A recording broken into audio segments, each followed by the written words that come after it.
धर्म रक्षा संघ द्वारा सोमवार को बैठक रमणती क्षेत्र स्थित नारायण आश्रम में की, जिसमें पालघर के बाद अब नांदेड़ जिले के नाथाना में लिंगायत समुदाय के संत बाल तपस्वी रुद्र प्रताप शिवाचार्य महाराज और एक सेवादार की गला रेत कर हत्या किए जाने पर आक्रोश व्यक्त किया।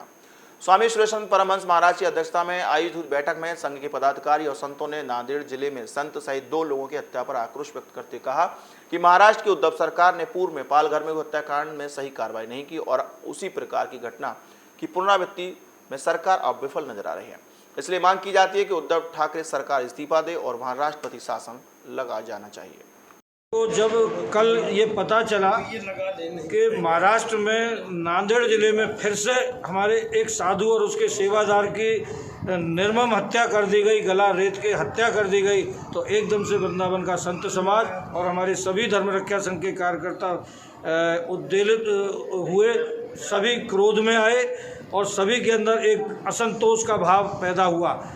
इसी के कारण आज यहाँ पे सभी संतों की बैठक रखी गई है कि हम लोग इस बैठक में अब निर्णय ले रहे हैं कि आगे आंदोलन की क्या भूमिका रहेगी, क्योंकि महाराष्ट्र सरकार में पहले एक पालघर में जिस तरीके से संतों की नृशंस हत्या हुई,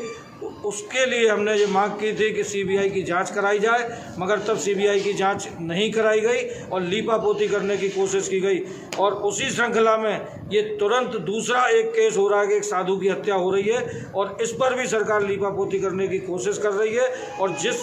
अपराधी को गिरफ्तार किया गया, अभी हम उस बात से संतुष्ट नहीं है, क्योंकि इसके पीछे कोई बड़ा षड्यंत्र है और इन लोगों को इसकी सीबीआई जांच करा के पूरी षड्यंत्र का पर्दाफाश करना चाहिए। और यदि उद्धव सरकार इस पर कंट्रोल करने में सक्षम नहीं हो तो वो अपनी सरकार का इस्तीफा दे दें और नहीं तो राष्ट्रपति शासन वहाँ पर लगा दिया जाए। ये मीटिंग इसलिए की गई है कि महाराष्ट्र में जो अभी पहले भी एक घटना हो चुकी है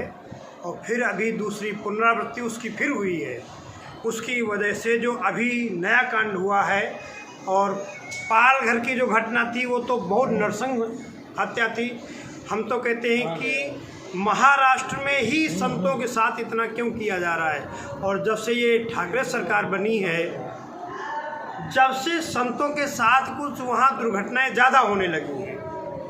इसलिए जो अभी बाल तपस्वी रुद्र पशुपति शिवाचार्य जी महाराज के साथ हुआ है और उनके सेवादार के साथ हुआ है, उसकी हम सभी संत वृंदावन की तरफ से चाहते हैं कि उसकी सीबीआई जांच कराई जाए, क्योंकि पहले जो पालघर की व्यवस्था उन्होंने की है उसमें सीबीआई जांच जो कराने का कहा भी था, उसके बाद भी उन्होंने अभी तक नहीं कराया है। और इसमें हम लोग खुल के चाहते हैं और खुल के पुरजोर विरोध करते हैं कि अगर सीबीआई जांच नहीं हुई तो संत भारत का संत शांत नहीं रहेगा।